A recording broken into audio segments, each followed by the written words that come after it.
Miscellaneous में अगर कोई डाउट आपका बचा हुआ है तो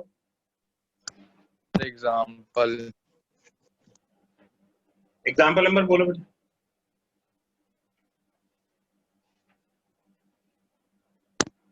सर 26, 27 और 28। 27 और 28 ये दोनों एग्जाम्पल मैंने कराए हुए हैं बेटा। एग्जाम्पल नंबर 27 भी कराया हुआ है और एग्जाम्पल नंबर 28 भी कराया हुआ है। ठीक है, फिर से एक बार देख लीजिएगा। और बताइए बेटा, और कोई डाउट?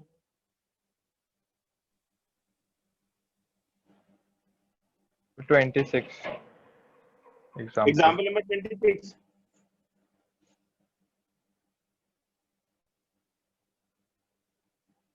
ठीक है। और मिसलेनियस एक्सरसाइज में और कोई डाउट है? नो सर, मिसलेनियस पूरी होगी। क्वेश्चन नंबर 26 देखिए, एग्जाम्पल नंबर 26। इसमें प्रूव करना है prove cos 2x into cos 2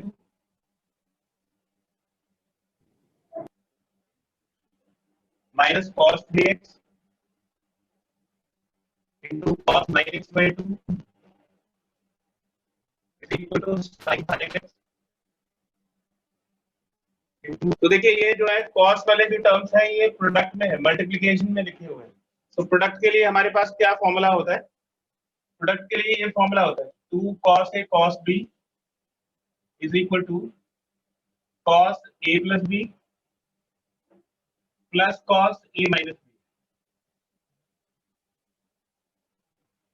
तो हमें इसमें 2 cos a cos b वाली आइडेंटिटी लगानी पड़ेगी, उसके लिए 2 की रिक्वायरमेंट होगी। तो लेफ्ट हैंड साइड में हम क्या करेंगे, इसको 2 से मल्टीप्लाई और डिवाइड कर देंगे। और एक काम और करेंगे कि बड़े वाले एंगल को हमेशा पहले लिखेंगे। इससे cos 3x into cos 9x by 2 है, तो इसमें cos 9x by 2 को पहले और cos 3x को बाद में, ताकि ये जो a minus b है ये नेगेटिव ना आए। तो बड़ा एंगल पहले और छोटे वाले एंगल वाले टर्म को बाद में लिखेंगे। अब इसमें 2 cos a cos b हमें बनाना है, तो इसको 2 से डिवाइड करो और 2 से मल्टीप्लाई कर दो।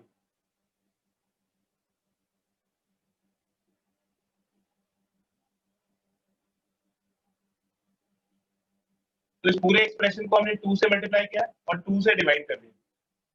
तो ये 1/2 2 कैंसिल होकर इसके बराबर आ जाएगा और फिर ये 1/2 इस 2 को कैंसिल करके इसके बराबर। इससे बेनिफिट क्या होगा, हम इसमें 2 cos a cos b की आइडेंटिटी लगा सकते हैं।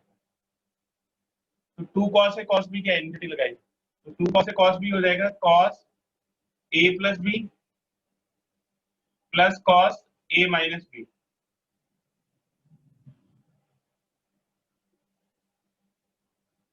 अपने माइनस फिर 2 cos a cos b का फॉर्मूला लगाइए तो cos a plus b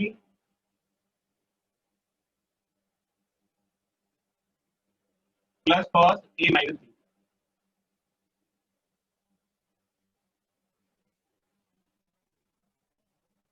तो इसको इसमें ऐड करेंगे तो 2x plus x by 2 हो जाएगा 5x by 2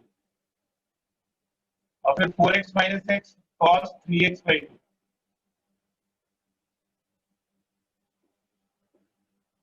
ये 2 3 6 plus 9 cos 15x by 2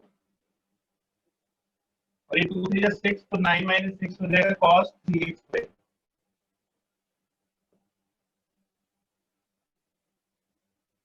तो 1/2 cos 5x by 2 plus cos 3x by 2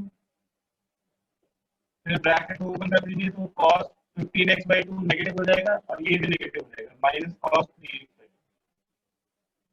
तो ये minus cos 3x by 2 cos x by 2 को कैंसिल कर देगा। अब इसमें से ये बड़ा एंगल है कि पहले आना चाहिए, तो माइनस इसमें से कॉमन ले लीजिए। तो माइनस कॉमन लेने से ये वाला टर्म जो बड़े वाला टर्म है वो पहले आ जाएगा cos 15x by 2 और छोटे वाला टर्म बाद में चला जाएगा तो ये cos 5x by 2। अब देखिए अब इसमें हम cos c minus cos d का फॉर्मूला लगा सकते हैं। तो cos c minus cos d का फॉर्मूला होता है cos c minus cos d is equal to minus 2 sin c plus d by 2 into sin c minus d by 2। तो -1/2 into -2 sine C plus D by 2 into sine C minus D by 2। तो देखिए -2 से -1/2 cancel हो जाएगा, तो ये हो जाएगा साइन 15 प्लस 5 20x/2। तो न्यूमरेटर में आ जाएगा 20x/2 यानी कि 10x, और 10x को 2 से डिवाइड करेंगे तो साइन 5x हो जाएगा। और ये 15 माइनस 5 10x/2 तो 5x हो गया, और फिर 2 से डिवाइड करेंगे तो 5x/2 आ जाएगा। ये राइट हैंड साइड के इक्वल। इसका एक स्क्रीनशॉट ले लीजिए।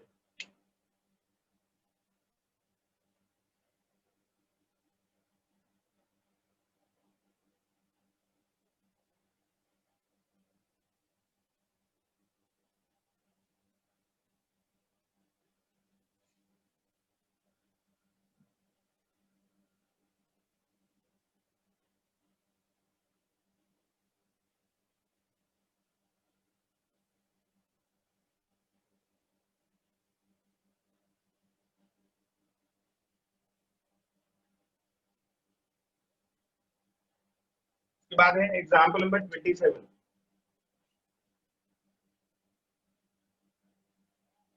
इसमें 10π/8 की वैल्यू कैलकुलेट करेंगे। तो आप देखिए π/8 क्या होता है। π/8 हाफ एंगल है π/4 का। π/4 एक नोन एंगल है, π/4 इज 45 डिग्री। तो π/8 45 डिग्री का हाफ एंगल है, और हाफ एंगल के लिए ये 1 minus cos theta 2 sine square theta by 2 और 1 plus cos theta 2 cos square theta by 2।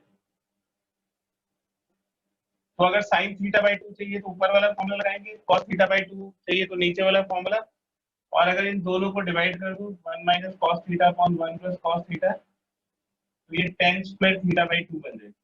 ये 2 से 2 कैंसिल हो जाएगा, और sine square upon cos square tan square theta by 2। ठीक है, तो अगर π/4 को थीटा मान लो तो ये tan थीटा बाई 2 की वैल्यू हमें चाहिए, ये वाला फॉर्मूला लगाना। We have tan square theta by 2 is equal to 1 minus cos theta divide by 1 plus cos theta. So therefore tan theta by 2 is equal to plus minus under root 1 minus cos theta divided by 1 plus cos। ये जो plus या minus है वो इस angle के ऊपर depend करेगा, theta by 2 के ऊपर, कि ये कौन से कोऑर्डिनेट पे लाई करता है। अब π/8 के लिए हम यहाँ पे थीटा को π/4 पुट कर देंगे, तो ये हो जाएगा tan π/4 डिवाइड बाई 2। 45 डिग्री का आधा यानी कि 22.5 डिग्री, तो ये फर्स्ट कोऑर्डिनेट को बिलोंग करेगा, और फर्स्ट कोऑर्डिनेट में tan पॉजिटिव होता है, तो पॉजिटिव साइन हमने ले लिया क्योंकि ये फर्स्ट कोऑर्डिनेट के अंदर आएगा। π/8 यानी कि 22.5 degree lies in first coordinate.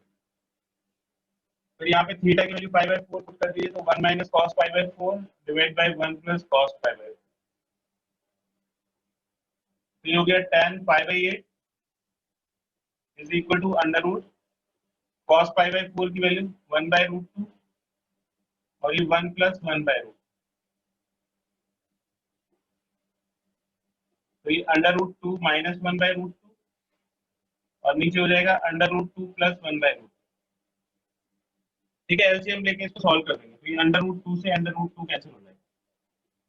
फिर इसको रेशनलाइज कर देंगे, तो अंडर√2 माइनस 1 अपॉन अंडर√2 प्लस 1, इसको अंडर√2 माइनस 1 से मल्टीप्लाई कर देंगे, हो जाएगा अंडर√2 माइनस 1 का स्क्वायर, और नीचे a square minus b square का फॉर्मूला लगा दो। तो ये अंडर√2 माइनस 1 ये स्क्वायर से अंडर रूट कट जाएगा, स्क्वायर अंडर रूट कैंसिल हो जाएंगे, और 2 माइनस 1 1 और 1 का अंडर रूट 1, तो इसकी वैल्यू हो जाएगी अंडर√2 माइनस 1। ये इसका आंसर होगा। तो आप ये याद रखना कि हाफ एंगल्स के लिए हम हमेशा ये वाले फॉर्मूले यूज करते हैं, 1 minus cos theta is equal to 2 sine square theta by 2 and 1 plus cos theta is equal to 2 cos square theta.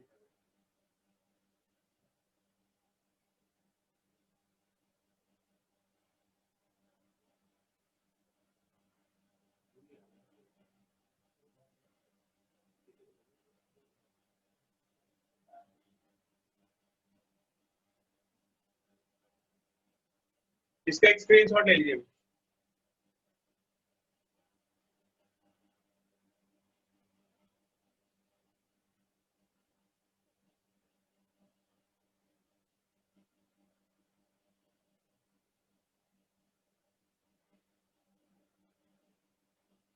तो ये क्वेश्चन मैंने पहले आपको करवाया था 22.5 डिग्री के लिए, तो अगर आप उसको रेडियन में लिखोगे तो वो पाई बाई 8 हो जाएगा।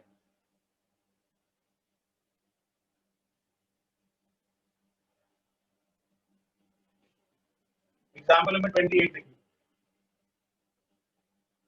इसमें tan x की वैल्यू दी हुई है, tan x is equal to 3/4 और x पाई से लेके 3π/2 के बीच में लाई करता है। पाई से 3π/2, पाई से 3π/2 का मतलब हो गया ये 180 डिग्री और ये 270 डिग्री। तो x की वैल्यू 180 से 270 के बीच में है, इसका मतलब ये थर्ड क्वाड्रेंट को बिलोंग करता है। Find the value of sin x/2। sin x/2 की वैल्यू कैलकुलेट करनी है, cos x/2 की वैल्यू कैलकुलेट करनी है और tan x/2 की वैल्यू कैलकुलेट करनी है। तो ये भी बिल्कुल एग्जांपल नंबर 27 जैसा ही है, इस पे भी आपको sin x/2 cos x/2 की वैल्यू कैलकुलेट करनी है, उसमें tan x/2 की वैल्यू कैलकुलेट करनी थी, लेकिन कॉन्सेप्ट वही है।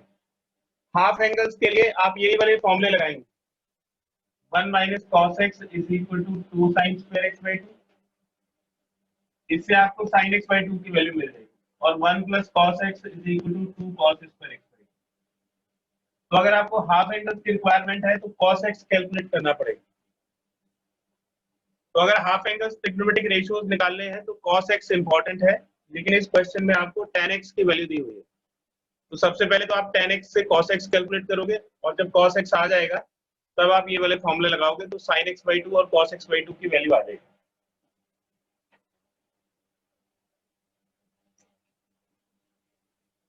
तो देखिए सबसे पहले तो इसमें tan x से cos x निकालेंगे, तो हमें sec स्क्वायर x का रिलेशन पता है इसके साथ, तो sec square x 1 plus tan square x होता है। तो इसमें tan x की वैल्यू डाल दीजिए 3/4, ये 9/16 हो जाएगा, दैट इज 25/16। अब इससे हम sec x की वैल्यू निकालेंगे प्लस माइनस 5/4, तो cos x इसका रेसिप्रोकल हो जाएगा, यानी कि प्लस माइनस 4/5। लेकिन x कौन से क्वाड्रेंट में लाई करता है, x lies in third quadrant, और थर्ड क्वाड्रेंट में तो cos x नेगेटिव होता है, यानी कि -4/5 के इक्वल हो जाएगा। तो cos x की वैल्यू हो गई -4/5।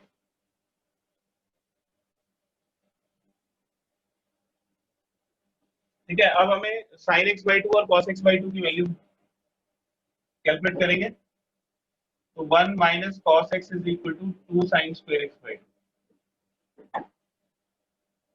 इसमें cos x की वैल्यू डाल दीजिए -4/5, 2 sin square x/2,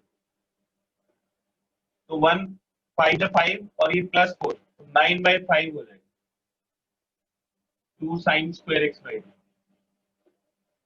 9/10 is equal to sin square x/2, और इसका अंडर रूट करोगे तो प्लस माइनस 3/√10, ये sin x/2 की वैल्यू होगी। ठीक है, अब इसमें से प्लस लें या माइनस लें वो इस एंगल के ऊपर डिपेंड करेगा कि ये एंगल कौन से क्वाड्रेंट में लाई करता है। तो हमें x का तो पता है कि भाई x थर्ड क्वाड्रेंट में लाई करता है, उससे हम पहले ये कैलकुलेट करेंगे कि x/2 कौन से क्वाड्रेंट में लाई करेगा।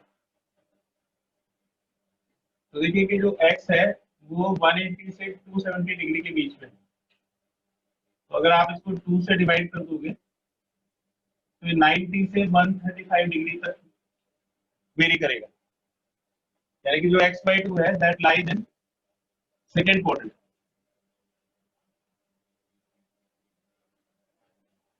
तो as x/2 lies in second quadrant, तो सेकेंड क्वाड्रेंट में साइन पॉजिटिव होता है, तो sin x/2 की वैल्यू पॉजिटिव होगी, तो ये 3/√10 के इक्वल हो जाएगा।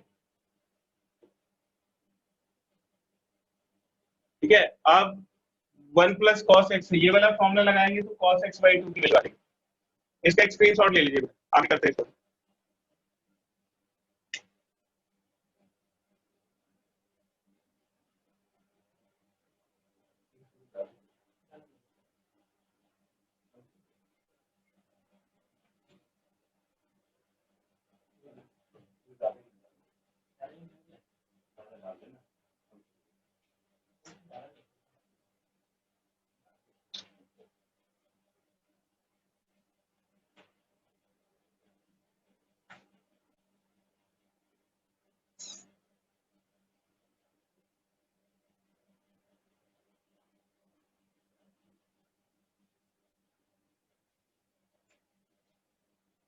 Now 1 + cos x is equal to 2 cos square x/2.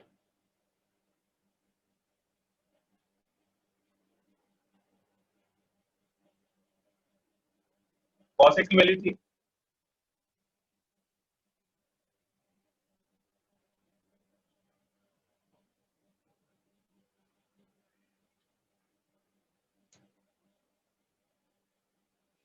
cos x की वैल्यू थी -4/5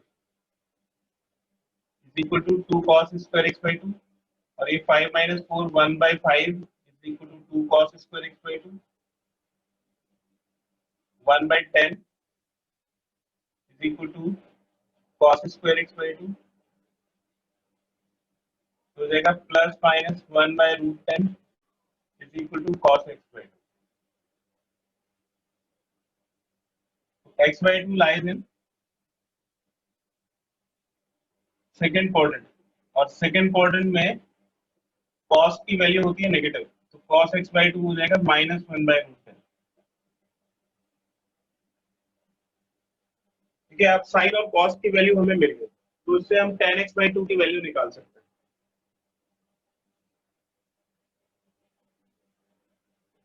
तो tan x/2 हो जाएगा tan x/2 is equal to sin x/2 divided by cos x/2। sin x/2 की वैल्यू आई थी 3/√10 और cos x की वैल्यू -1/√10, तो ये √10 से √10 कैंसिल हो जाएगा और tan x/2 की वैल्यू -3 आ जाएगी। ठीक है, तो आपको बस इतना ध्यान रखना है कि हाफ एंगल्स के लिए ये दो फॉर्मूले इंपॉर्टेंट हैं, एक 1 - cos x और एक 1 + cos x।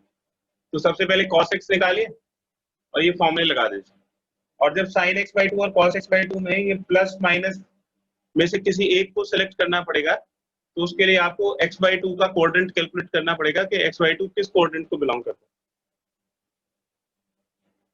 इसका एक स्क्रीनशॉट ले लीजिएगा।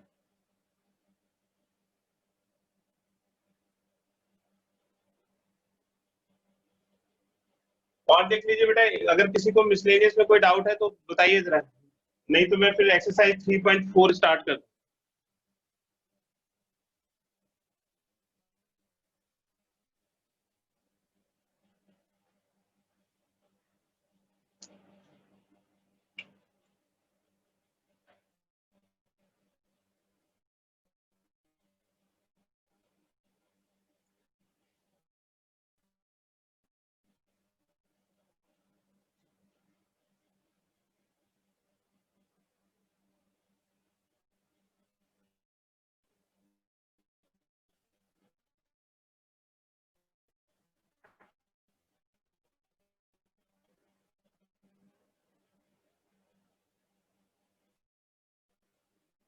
है एक्सरसाइज 3,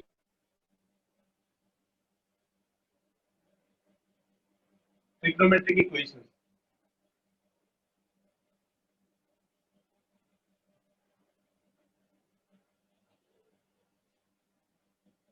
इसमें सबसे पहला पॉइंट है प्रिंसिपल सॉल्यूशंस।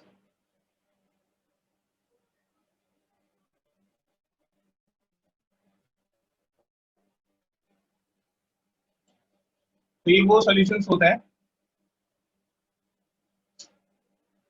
जिसमें जो एंगल्स है वो 0 से 360 डिग्री के बीच में होता है, मतलब फर्स्ट राउंड में होता है। तो इसमें x की वैल्यू 0 से लेकर 2 पाई के बीच में होती है।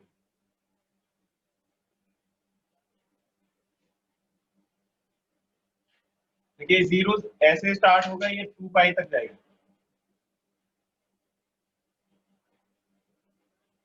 तो जो पाई है, ये पाई का मतलब है 180 डिग्री यानी कि 90 इंटू 2, और 2 पाई का मतलब है 360 डिग्री यानी कि 90 इंटू 4।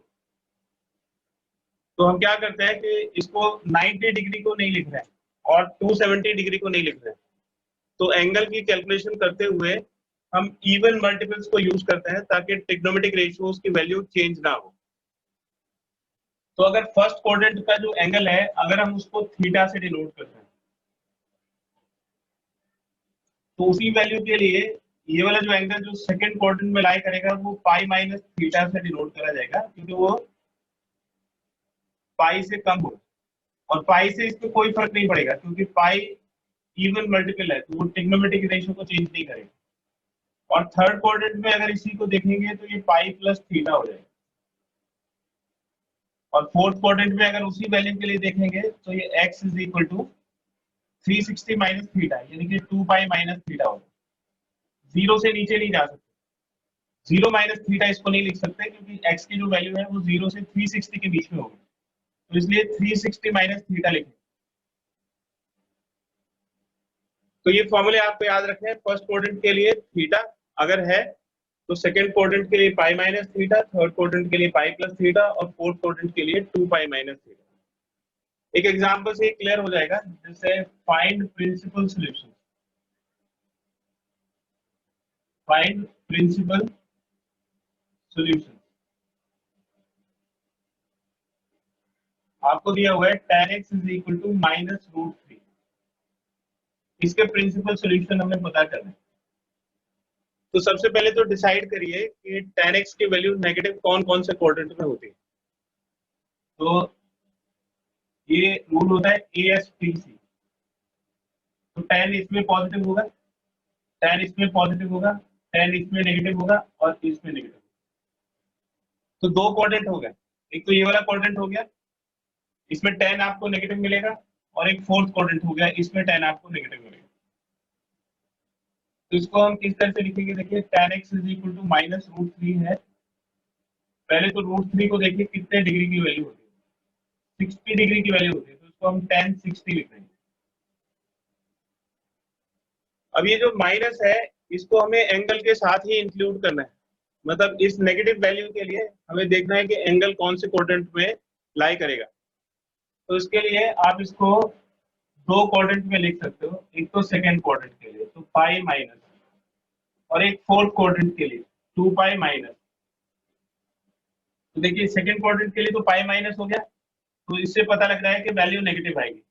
और फोर्थ क्वाड्रेंट के लिए 2 पाई माइनस हो गया, तो इससे भी पता लग रहा है कि वैल्यू नेगेटिव होगी। सेकंड क्वाड्रेंट में नेगेटिव आएगा और फोर्थ क्वाड्रेंट में भी नेगेटिव आएगा। और रूट 3 के लिए ये एंगल रिस्पॉन्सिबल है पाई बाई 3, तो थीटा की जगह पाई बाई 3 आ जाएगा। तो ये हो जाएगा tan pi minus pi by 3 that is 2 pi by 3, और ये हो जाएगा tan 6 माइनस 1 5 पाई बाई 3। तो x की जो प्रिंसिपल वैल्यूज होंगी, मतलब 0 से 360 डिग्री के बीच में जो वैल्यूज होंगी, एक 2 पाई बाई 3 हो जाएगा और दूसरा 5 पाई बाई 3 आ जाएगा। तो प्रिंसिपल वैल्यूज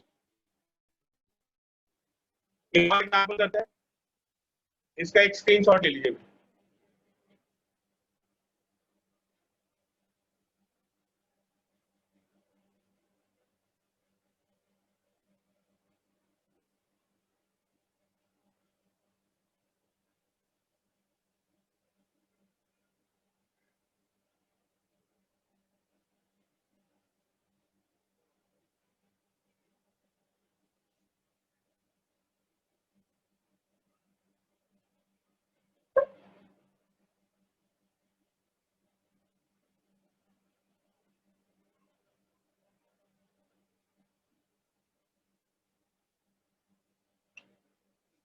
एक और एग्जांपल देखिए, फाइंड प्रिंसिपल सॉल्यूशंस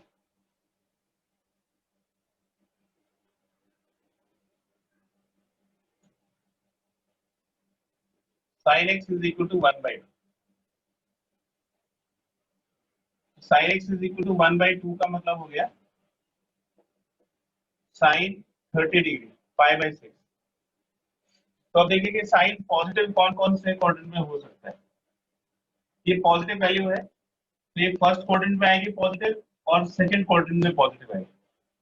तो जो पाई बाई 6 है वो तो फर्स्ट क्वाड्रेंट का एंगल होगा, यानी कि जो थीटा की वैल्यू है फर्स्ट क्वाड्रेंट में वो पाई बाई 6 होगी। इसके साथ साथ हमें सेकंड क्वाड्रेंट का एंगल और चाहिए। सेकंड क्वाड्रेंट के लिए पाई माइनस थीटा होता है, तो ये आ जाएगा पाई माइनस और थीटा की जगह पाई बाई 6 आ जाएगा। तो एक हो गया sine pi by 6 first quadrant के लिए और सेकंड क्वाड्रेंट के लिए हो गया 5 पाई बाई 6। ये साइन एक्स की वैल्यू होगी, तो एक्स हो जाएगा पाई बाई 6 और ये दूसरा हो जाएगा 5 पाई बाई 6। तो ये दो इसके प्रिंसिपल वैल्यूज होंगे।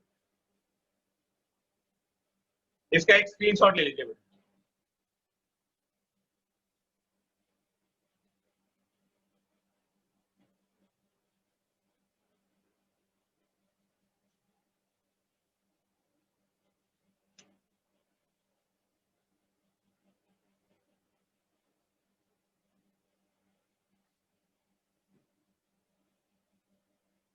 तो प्रिंसिपल सॉल्यूशन में आपको हमेशा दो वैल्यूज मिलेंगी और वो दो वैल्यूज 0 से लेके 360 डिग्री के बीच में होंगी। नेक्स्ट है जनरल सॉल्यूशन।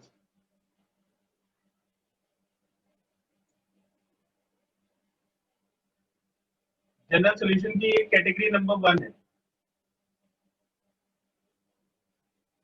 जनरल सॉल्यूशन की दो कैटेगरी होती है, एक जिसमें राइट हैंड साइड में 0 होता है और एक जिसमें राइट हैंड साइड में 0 नहीं होता। इसमें आपको तीन फॉर्मूले मिलते हैं, एक तो sine x is equal to 0 या sine theta is equal to 0, दूसरा होता है cos theta is equal to 0 और तीसरा होता है tan theta is equal to 0। तो इन तीनों के सॉल्यूशन हमको लिखने हैं। तो आप जरा देखिए कि जब आपको शुरू में कोऑर्डिनेट सिस्टम पढ़ाया गया था तो उसमें एक यूनिट सर्कल बनाया था, ये यूनिट सर्कल बनाया था। इसमें यहाँ पे एक हमने जनरल पॉइंट लिया था x, y, इसकी रेडियस 1 होती थी, तो ये x और ये y हो गया, ये थीटा हो गया। तो x अपॉन 1 cos थीटा और y अपॉन 1 sin थीटा। तो cos थीटा को तो x रिप्रेजेंट करता है और sin थीटा को y रिप्रेजेंट करता है। तो sin theta is equal to 0 का क्या मतलब होगा? sin theta is equal to 0 का मतलब हो गया y इज इक्वल टू 0। तो sin थीटा 0 कहाँ पे होगा? एक तो इस वाले पॉइंट पे, यहाँ पे x 0 होगा और एक इस वाले पॉइंट पे 0 होगा। यहाँ पे x इज इक्वल टू 0, यहाँ पे x इज इक्वल। एंगल कौन कौन से आएंगे इसमें? यहाँ पे 0 आएगा, फिर 180 डिग्री, इधर से 180 डिग्री यानी कि प्लस माइनस पाई, फिर 360 डिग्री माइनस 360 डिग्री यानी कि प्लस माइनस प्लस 3 पाई। तो x इज इक्वल टू 0 पे जो भी एंगल लाई करेंगे वो 180 डिग्री के मल्टीपल्स होंगे। तो ये सारे एंगल्स अब आपको एक फॉर्मूले से रिप्रेजेंट करना है। तो इन सारे एंगल को हम लिख सकते हैं theta is equal to n pi, और n क्या है? n एक इंटीजर है, n बिलोंग्स टू इंटीजर। तो ये इसका सॉल्यूशन होगा, इसको हम बोलते हैं जनरल सॉल्यूशन। तो अगर आपको sin theta is equal to 0 मिलता है तो उसका जनरल सॉल्यूशन होगा theta is equal to n pi. और ये भी साथ में लिखना पड़ेगा कि n इंटीजर्स को बिलोंग करेगा। तो n के टर्म्स में ही छोड़ना है क्योंकि जनरल का मतलब है a formula for all the possible solutions. तो जनरल सॉल्यूशन का क्या मतलब होता है? A formula in terms of n belongs to integers for the possible solution, all the possible solution। अब जरा जो मैं बता रहा हूँ उसको ध्यान से सुनिएगा। जो फर्स्ट राउंड के दो सॉल्यूशंस होते हैं जैसे हमने अभी पढ़े थे, उनको हम प्रिंसिपल सॉल्यूशन बोलते हैं। और हर एक राउंड में दो दो सॉल्यूशंस होंगे। जैसे ये पहला राउंड है उसमें दो सॉल्यूशन होंगे, फिर दूसरा राउंड आएगा उसमें दो सॉल्यूशन होंगे, फिर तीसरा राउंड आएगा उसमें दो सॉल्यूशन होंगे। इस तरह से हर एक ट्रिग्नोमेट्रिक इक्वेशन के इनफाइनाइट उन सारे सॉल्यूशंस को हम एक फॉर्मूले से रिप्रेजेंट करते हैं और इस फॉर्मूले को हम बोलते हैं जनरल सॉल्यूशन। ठीक है, तो ये तो जनरल सॉल्यूशन का मतलब हो गया। आपको बस इतना याद रखना है कि अगर sin theta is equal to होगा तो theta is equal to n pi होगा, जहाँ पे n एक इंटीजर है, n टू इंटीजर। अब cos थीटा को देखिए, cos थीटा अगर 0 होगा तो x 0 होगा कहाँ पे, y कोऑर्डिनेट। देखिए जैसे cos theta sin theta is equal to 0 तब y इज इक्वल टू 0 तो x एक्सिस पे होता है और x is equal to 0 y axis पे होगा। cos theta is equal to 0 है तो इसका मतलब x इज इक्वल टू 0, तो y एक्सिस पे इसके एंगल्स मिलेंगे। तो थीटा की वैल्यू आएगी plus minus pi by 2 90 degree, plus minus 270 degree, ये 270 डिग्री, फिर ये ऑड मल्टीपल्स आएंगे pi by 2 and so on. इन सारे एंगल्स को हम कैसे लिख सकते हैं, ये plus minus 1 plus minus 3/2 plus minus 5/2, इन सबको तो हम लिखेंगे 2n माइनस 1 और फिर ये pi by 2, n belongs to 0। तो ये इसका जनरल सॉल्यूशन होगा। तो अगर आपको कहीं पे मिलता है cos theta is equal to 0 तो आप इस फॉर्मूले को यूज करोगे, theta is equal to 2n minus 1 pi by 2। इसको 2n माइनस 1 भी लिख सकते हो, 2n प्लस 1 भी लिख सकते हो, क्योंकि ऑड दोनों को रिप्रेजेंट करेगा। तो मैं यहाँ पे 2n प्लस 1 लिख रहा हूँ। तो कहीं बुक में अगर 2n माइनस 1 भी मिलता है तो वो भी करेक्ट और 2n प्लस 1 भी करेक्ट, आपकी चॉइस है, आप जो चाहे लिख सकते हैं। तो हम इसमें 2n प्लस 1 ही लिखेंगे, 2n plus 1 pi by 2, n belongs to integer. अब tan theta is equal to का क्या सॉल्यूशन होगा, ये sin theta upon cos theta is equal to 0, cross multiply करोगे तो sin theta is equal to 0। तो अगर tan का 0 होगा तो sin थीटा का भी 0 होगा और sin theta is equal to 0 का सॉल्यूशन होता है theta is equal to n by n belongs to integer. ठीक है, तो ये तीन फॉर्मूले आपको याद रखने हैं। ये कैटेगरी 1 है जिसमें राइट हैंड साइड में 0 होता है, इसका एक स्क्रीनशॉट ले लीजिए।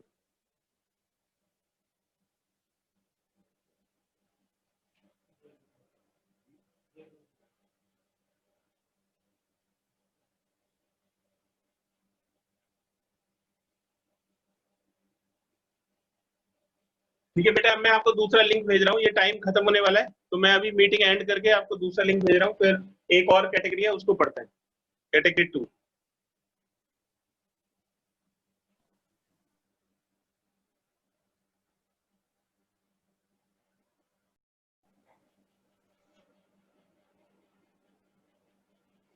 अब देखिए ट्रिग्नोमेट्रिक इक्वेशंस की कैटेगरी नंबर 2 में राइट हैंड साइड में 0 नहीं हो। जैसे फर्स्ट है sin theta is equal to sin alpha, तो इसका जनरल सॉल्यूशन होगा थीटा इज इक्वल टू, ये जनरल सॉल्यूशंस की कैटेगरी नंबर 2 है। तो theta is equal to n pi plus minus 1 raise power n into alpha, n belongs to integer.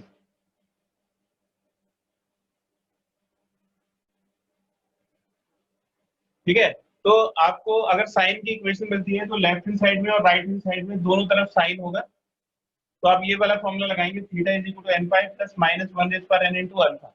इसका proof है, लेकिन इसको प्रूफ करेंगे थोड़ी मुश्किल होगी, पहले इसको समझ लीजिए, जब ये एक्सरसाइज हो जाएगी उसके बाद मैं इसके आपको प्रूफ करा दूँ। तो अभी आपको सिर्फ फॉर्मूले याद रखना है। इसी तरह से cos theta is equal to cos alpha का फॉर्मूला होता है, cos theta is equal to cos alpha. तो थीटा की वैल्यू होती है 2n pi plus minus alpha, n belongs to integers.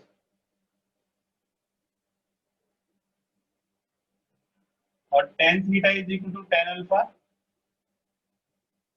इसका फॉर्मूला होता है theta is equal to n pi plus alpha, ये n बिलोंग्स टू इंटीजर्स। तो देखिए सबसे पहले तो आप डिसाइड करेंगे कि कौन सी कैटेगरी का सॉल्यूशन लगाएं। तो अगर राइट हैंड साइड में 0 है तो कैटेगरी नंबर 1, और अगर राइट हैंड साइड में 0 नहीं है तो साइन के साथ साइन बनाएंगे, कॉस के साथ कॉस बनाएंगे और टेन के साथ टेन, और फिर ये फॉर्मूला लगा देंगे। इसका एक स्क्रीनशॉट लीजिए, इसके कुछ एग्जांपल्स में कराता हूँ।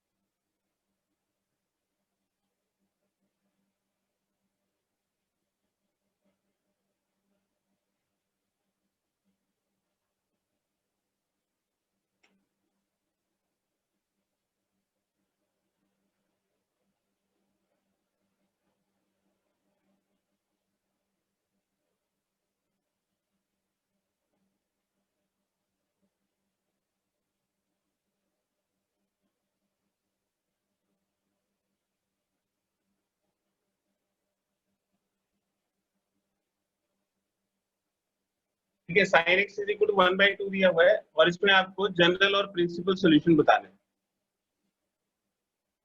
तो इसलिए sine x is equal to 1/2 है, तो हम 1/2 को साइन 30 लिख सकते हैं, और सेकंड क्वाड्रेंट में पाई माइनस पाई/6 लिख सकते हैं। तो ये साइन पाई/6 या साइन 5 पाई/6 के इक्वल हो। तो x की वैल्यूज हो गई पाई/6 और 5 पाई/6। These are principal solution.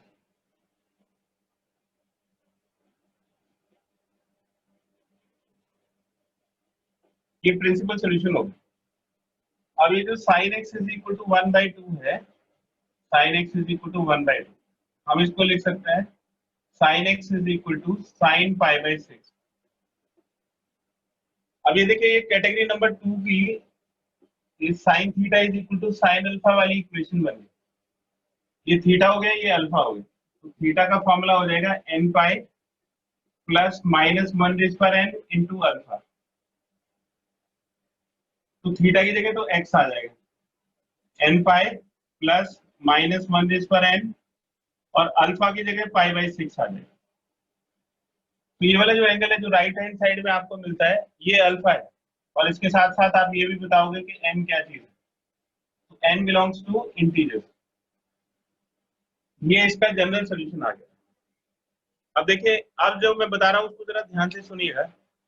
अगर कोई बच्चा इसको साइन पाई/6 की जगह साइन 5 पाई/6 लिख दे, मतलब इसको ऐसे लिख दे साइन 5 पाई/6, तो वो भी करेक्ट होगा, क्योंकि 1/2 की जगह तो हम साइन पाई/6 भी लिख सकते हैं और साइन 5 पाई/6 भी लिख सकते हैं। तो फिर उसका यहाँ पे 5 पाई/6 हो जाएगा और वो भी सही होगा। तो आप अल्फा की जगह इन दोनों में से कोई सा भी प्रिंसिपल सॉल्यूशन ले सकते हो, दोनों करेक्ट होंगे।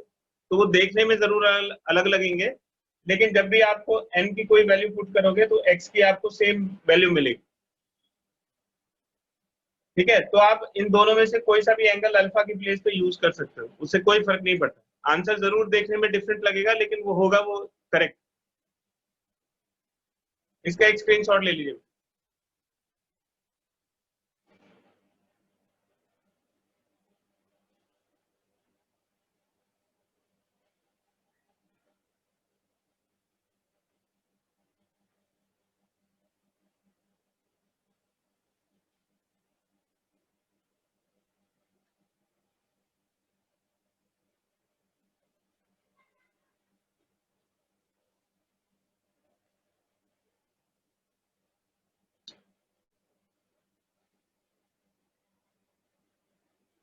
एक और एग्जाम्पल देखिए, सॉल्व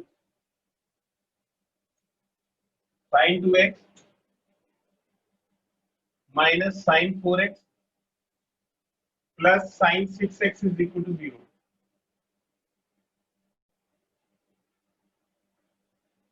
तो सॉल्व का क्या मतलब है?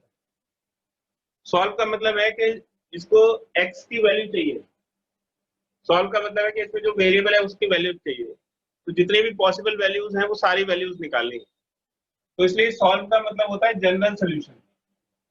तो जब भी आपको इक्वेशन मिलती है और उसमें लिखा हुआ होता है सॉल्व, उसका आपको जनरल सोल्यूशन कैलकुलेट करना पड़ेगा। ठीक है, अब इसमें देखिए पूरी एक इक्वेशन है प्लस माइनस के अंदर। अगर आपको इस तरह से इक्वेशन मिलती है तो सबसे पहले आपको उसको फैक्टराइज करना पड़ेगा। फैक्टराइज करने का मतलब है कि आपको उसको प्रोडक्ट की मल्टीप्लिकेशन की फॉर्म में चेंज करना पड़ेगा। तो अगर आपको प्रोडक्ट की फॉर्म में नहीं मिलता है, मल्टीप्लिकेशन की फॉर्म में ट्रिग्नोमेट्रिक इक्वेशन नहीं मिलती, प्लस या माइनस की फॉर्म में मिलती है, तो सबसे पहले आप उसको मल्टीप्लिकेशन में चेंज करेंगे ताकि जीरो से इक्वेट कर सके।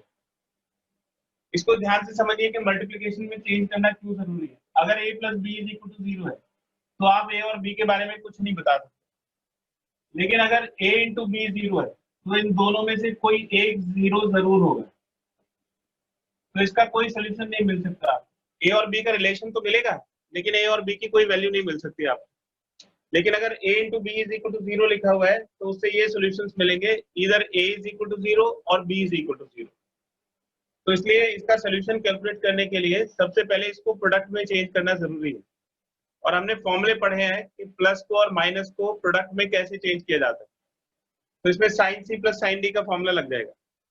Sign c plus sine d का फॉर्मूला होता है 2 sine c plus d by 2 into cos c minus d by 2, और ये minus sine 4x is equal to 0।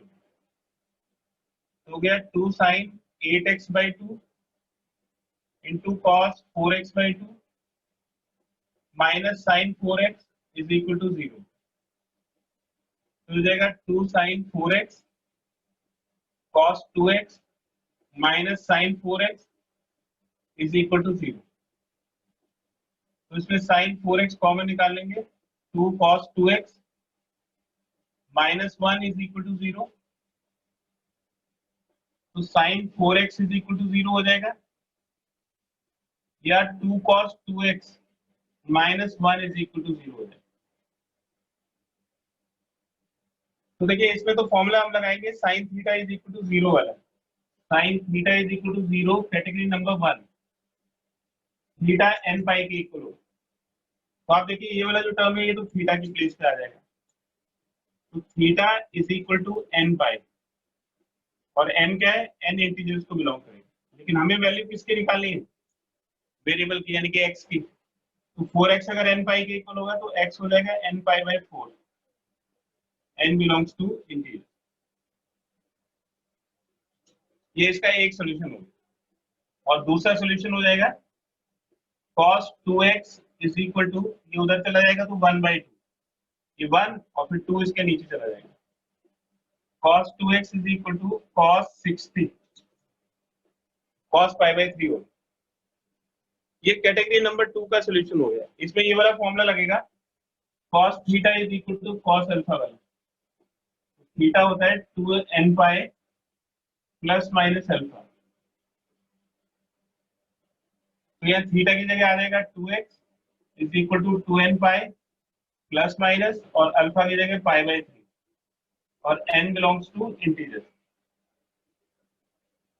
इस पूरी इक्वेशन को 2 से डिवाइड कर दीजिए तो इधर आ जाएगा n पाई, और इसको 2 से डिवाइड करेंगे तो pi by 6, and n belongs to integer.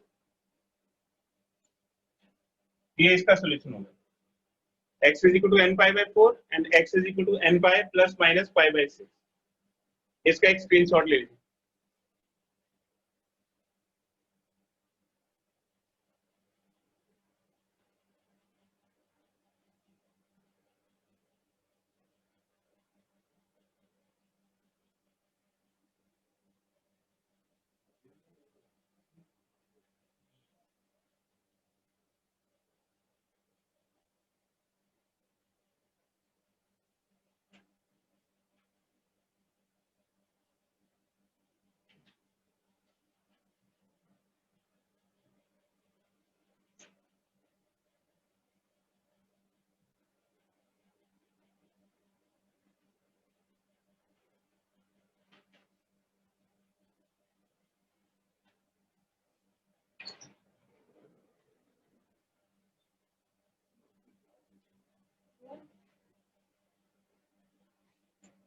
एक और एग्जांपल देखिए बेटा।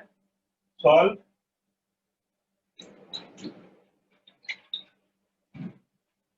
2 cos square x plus 3 sin x is equal to 0।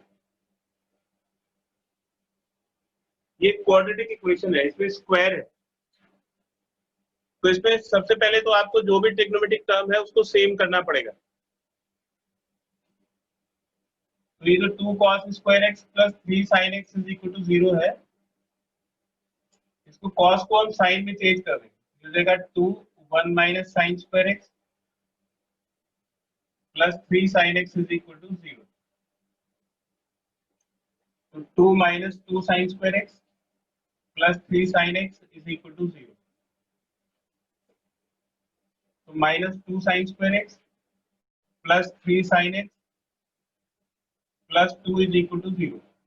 तो जैसे हम क्वाड्रेटिक इक्वेशन को लिखते हैं, एक्स स्क्वायर वाला टर्म सबसे पहले, फिर एक्स वाला टर्म, इस तरह से हमने इसको लिख दिया। एक्स स्क्वायर वाले टर्म को पॉजिटिव बनाते हैं, तो इसको माइनस से मल्टीप्लाई करते हैं, तो 2 sin square x minus 3 sin x minus 2 is equal to 0। अब इसको फैक्टराइज करेंगे जैसे क्वाड्रेटिक इक्वेशन को करते हैं, स्प्लिटिंग द मिडिल टर्म्स। तो ये 2 2 जब 4 के ऐसे पार्ट करिए जिसको माइनस करके 3 आया, तो 2 sin स्क्वायर एक्स 4 और 1 हो जाएगा, तो minus 4 sin x plus sin x। तो पहले दोनों टर्म्स में से 2 sin x कॉमन आ जाएगा और फिर इन दोनों में से 1 कॉमन आ जाएगा।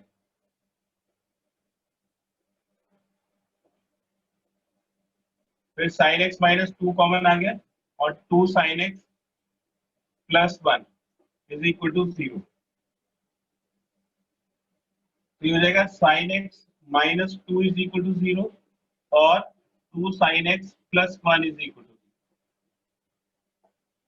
तो ये हो गया sin x is equal to 2 और sin x is equal to minus 1/2। ये तो पॉसिबल नहीं, sin x कभी 2 नहीं हो सकता, बिकॉज sin x की जो वैल्यू होती है वो -1 से 1 के बीच में होती है। sin x होता है परपेंडिकुलर अपन हाइपोटेनस, तो हाइपोटेनस हमेशा परपेंडिकुलर से बड़ा होता है, इसलिए परपेंडिकुलर अपन हाइपोटेनस की वैल्यू कभी भी 1 से बड़ी नहीं हो सकती। तो sin x की वैल्यू -1 से 1 को बिलोंग करती है, तो 2 तो पॉसिबल नहीं है। तो बस एक ही पार्ट बचेगा, sin x is equal to -1/2। अब देखिए sin x थर्ड क्वाड्रेंट में नेगेटिव होता है, तो थर्ड क्वाड्रेंट के लिए हम लिखेंगे पाई प्लस, तो ये नेगेटिव के लिए हमने थर्ड क्वाड्रेंट लिख दिया पाई प्लस, और 1/2 के लिए 30 डिग्री, तो ये पाई/6 हो जाएगा। तो ये हो जाएगा sin x is equal to sin 7 पाई/6। कैटेगरी 2 का सॉल्यूशन हो गया। तो x की वैल्यू हो जाएगी sin x is equal to sin 7 पाई/6, ये थीटा हो गया, ये अल्फा हो गया। Theta is equal to n pi plus -1 raise पर n इंटू अल्फा, अल्फा की प्लेस पे 7 पाई/6 आ जाएगा और n बिलोंग्स टू इंटीजर, तो ये इसका आंसर है। इसका एक स्क्रीनशॉट ले लीजिए।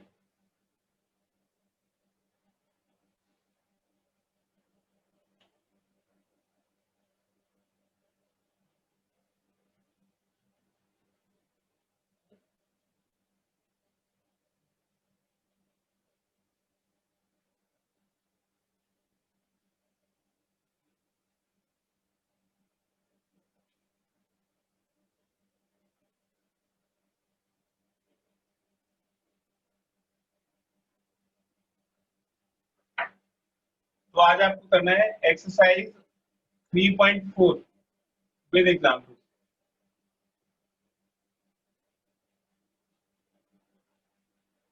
ठीक है, ये होमवर्क है आपका, सारे एग्जाम्पल्स करने हैं और सारे क्वेश्चंस करने हैं।